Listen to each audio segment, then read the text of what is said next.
I think inflation is definitely the immediate priority, and I would like to deal that with respect of supply side solutions, such as on the infrastructure side, on the home inflation side, on the food inflation side, how to increase supply on that side. So there are some short-term measures that I would like to take, and then some long-term measure, so that there is more supply comes into the rather than curbing the price rise. I would rather try to do more supply on that particular product. I believe he would be taking some or the other step towards GST.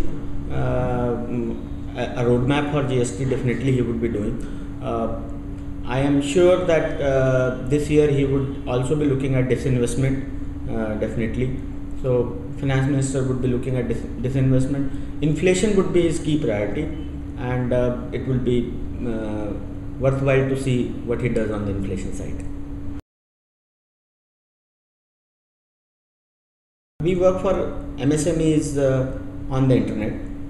There are two sectors involved, MSMEs and internet. For MSMEs, I think the taxation simplification is very important.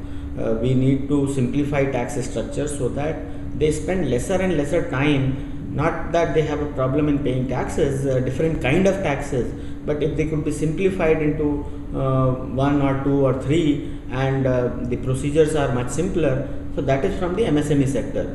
From the internet sector, I would want as soon as this 2G, 3G, WiMAX, all this is cleared and the rollout can happen as fast as possible, the internet sector can get a bigger boom. Second, if the government can put in more services, more e-governance services on internet, whether it is for the information or whether it is for any kind of a application, so the internet adoption would grow faster.